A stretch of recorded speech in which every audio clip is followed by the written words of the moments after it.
ஓம் சாய்ராம். என் அன்பு செல்லமே, என்னுடைய அழகான தங்கமே, வாழ்க்கையில் நீயும் ஒவ்வொரு கட்டமும் முன்னேற்றி கொண்டே இருக்கிறாய். அதாவது ஒவ்வொரு கட்டமாக முன்னேற்ற பாதையில் போய்கொண்டே இருக்கிறாய்.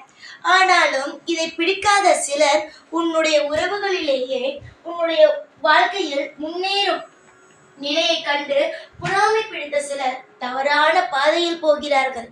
முக்கியமாக எந்தெந்த விஷயம் செய்தால் நீ அடுத்த கட்டத்திற்கு நகர மாட்டாய் என்று அவர்கள் நன்றாக தெரிந்து புரிந்து அவர்கள் நல்லபடியாக காயை நகர்த்துகிறார்கள்.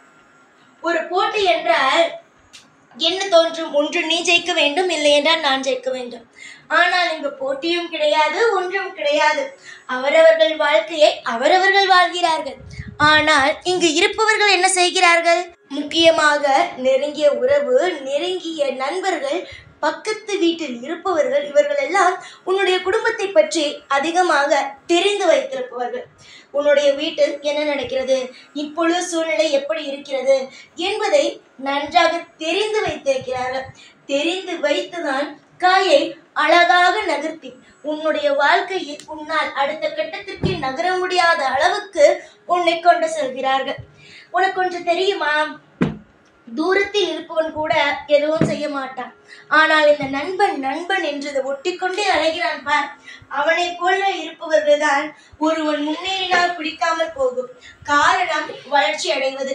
முக்கியமாக தன்னை விட அவன் எப்படி மேலே வரலாம், தன்னை விட இவன் எப்படி கீழே இருந்தவன் இவ்வளவு முயற்சிகளை செய்து மேலே வரலாம் என்று நினைக்கிறார்கள். ஏன் இந்த உலகத்தில் முயற்சி செய்பவர்கள் மேலே வரக்கூடாதா? அவர்களுக்கு திறமை இல்லையா?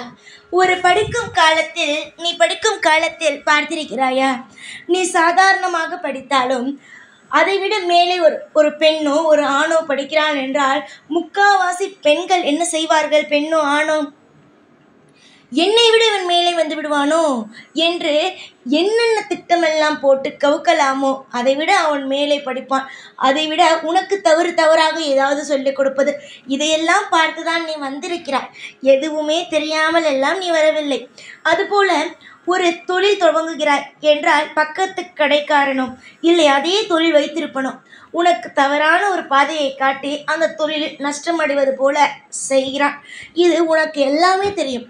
இந்த வயது வரைக்கும் நீ வந்திருக்கிறாய் என்றால் யார் யார் எப்படி சம்பந்தமில்லாமல் எதற்கு பேசுகிறார்கள், சம்பந்தத்தோடு எதற்கு பேசுகிறார்கள் என்று எல்லாமே தெரிந்த ஒன்றுதான். புரிகிறதா? இப்பொழுது உன்னுடைய வாழ்க்கையில் ஒரு கட்டத்திலிருந்து அடுத்த கட்டம் அவ்வளவுதான் போயிருக்கிறாய். மற்றபடி இன்னும் அதிகமான விஷயத்தை நீ இன்னும் பார்க்கவே இல்லை. ஒரு கட்டத்திலிருந்து அடுத்த கட்டம் இதுதான் நீ போயிருப்பது. ஆனால் அதையே பிடிக்காத உன்னுடைய நெருக்கமான உறவுகள் என்ன செய்கிறார்கள்? உன்னை முடக்கி போட்டால் உன்னுடைய வாழ்க்கையில் எல்லாமே முடிந்துவிடும். உன்னுடைய வாழ்க்கையில் அதாவது கை கால் உடம்பை ஏதாவது பாதிக்கும் நிலைமைக்கு கொண்டு வந்தால் உன்னுடைய குடும்பத்தில் இருப்பவர்களுக்கு எது ஒன்றினாலும் உன்னால் பார்க்க முடியாது. நீ அடுத்தவர்களுடைய தயவில் இருக்க வேண்டும். அடுத்த ஒரு விஷயம் என்ன தெரியுமா?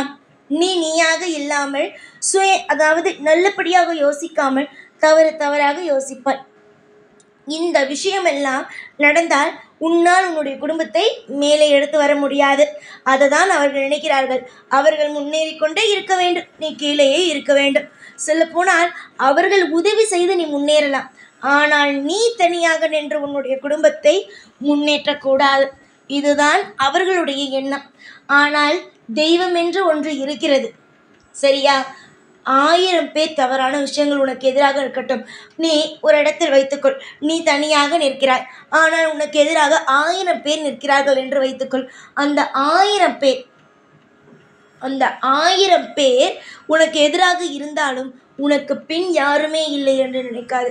உனக்கு பின் அனைத்து தெய்வமும் இருக்கிறது. மனிதன் எத்தனை கோடி வேண்டுமானாலும் உனக்கு எதிராக நிற்கட்டும், ஆனால் தெய்வம் உனக்கு பின்னாடி நிற்கிறது பார். தெய்வம் உனக்கு பின்னாடி நிற்கிறது அல்லவா? அந்த தெய்வம் நிச்சயமாக உனக்கு உதவி செய்யும். ஒரு காலமும் ஒரு பொழுதும் எந்த ஒரு தோல்வியும் எந்த ஒரு தட்டுப்பாடும் இருக்காது. உனக்கானது உனக்கு கிடைக்கும். உன்னுடைய வாழ்க்கையில் உனக்கானது உனக்கு நிச்சயமாகவே கிடைக்கும். தோல்விகளுக்கோ மற்றவர்களோடு சண்டை போடுவதோ வாக்குவாதமோ எதுவும் கிடையாது. நன்மைகள் உண்டாகும். அளவுக்கு மீறிய சந்தோஷங்கள், அளவுக்கு மீறிய சந்தோஷங்கள் எல்லாமே வரும். ஆனால் அவர்கள் நிச்சயமாக எந்த ஒரு விஷயத்தை உனக்கு எதிராக செய்கிறார்களோ, உன்னுடைய கால் கையை முடக்கி போட வேண்டும், இப்படி ஏதாவது ஒரு விஷயத்தை தவறாக நினைக்கிறார்களோ, அது அவர்களுடைய குடும்பத்தில் இருப்பவர்களுக்கே அப்படியே திரும்பும். இதுதான் உண்மை. அவர்கள் குடும்பத்தில் இருப்பவர்களுக்கே அது அப்படியே அவர்களுக்கு திரும்ப ஆரம்பிக்கும். எல்லோரும் ஒன்று நினைக்கிறார்கள், நாம் ஒருவனுக்கு செய்ய போனால் அவன் நிச்சயமாக அவன் வாழ்க்கையில் தோல்வி அடைவானோ என்று. கண்டிப்பாக கிடையாது. தெய்வம் என்று எதற்கு ஒன்று இருக்கிறது? தெய்வம் என்று ஒன்று எதற்காக இருக்கிறது? சரி, நீ எதற்கு தெய்வத்தை வணங்குகிறாய்? எல்லா ஆபத்திலிருந்தும் காப்பாற்ற வேண்டும், எல்லா விஷயத்திலிருந்தும் தெய்வமானது காப்பாற்றி நிற்க வேண்டும் என்று தானே. சரிதானே நான் சொல்வது?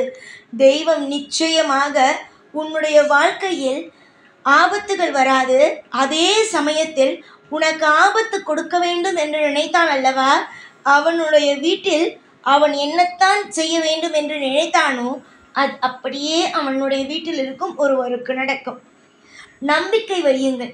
உங்களுடைய வாழ்க்கையில் எப்பேறுபட்ட விஷயம் இருந்தாலும் கட்டாயமாக இந்த சாய் காப்பாற்றுவேன்.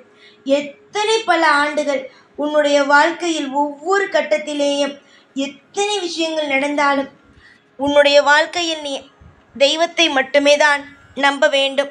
எந்த ஒரு நிமிஷமும் எப்பொழுதும் எந்த ஒரு காரியத்தையும் நினைத்து பயப்படாமல் நிதானமாக ஒவ்வொரு விஷயத்தையும் செய். கண்டிப்பாக உன்னுடைய வாழ்க்கையில் நீ எவ்வளவு பெரிய இடத்திற்கு போவாய், எவ்வளவு பெரிய விஷயத்தை சாதிப்பாய் என்பதை நீயே கண்குளிர பார்த்து சந்தோஷப்படுவார். தோல்விகளுக்கு இடம் கொடுத்ததினால் தானே தோல்விகள் உன்னை வந்து தாக்கியது. அது மட்டும் அல்லாமல் மற்றவர்களுக்கு, அதாவது என்னுடைய குடும்பத்தில் இந்த சூழ்நிலை, இந்த சூழ்நிலை, அந்த சூழ்நிலை என்று ஒவ்வொரு நிமிஷமும் ஒவ்வொருவரிடமும் சொன்னதினால் தானே அவரவர்கள் தேவையில்லாமல் ஏதேதோ விஷயத்தை பற்றி பேசுகிறார்கள். இனிமேல் எதற்குமே கவலை இல்லை. எல்லா விஷயத்திற்கும் ஒரே ஒன்றுதான், தெய்வம் இருக்கிறது. உனக்கான நன்மைகள் ஒவ்வொன்றாக நல்லபடியாக நடக்கும். கவலைகளை குறைத்துக்கொள். என்னுடைய அழகான பிள்ளைக்கு நான் சொல்ல விரும்புவது, கவலைப்படாதே, எல்லாம் மாறும். எல்லா விஷயத்திலேயும் ஒரு அற்புதம் நடக்கும். காலப்போக்கில் எல்லாவற்றையும் மாற்றுகிறேன். நிச்சயமாக உன்னுடைய மனமானது குளிரும்படி ஒவ்வொரு விஷயத்தையும் செய்து வாழ வைக்கிறேன். சந்தோஷமாக இரு. எல்லா நாளும் உன் கூடவே இருப்பேன். இந்த சாய்நாத். ஓம் சாய்ராம்.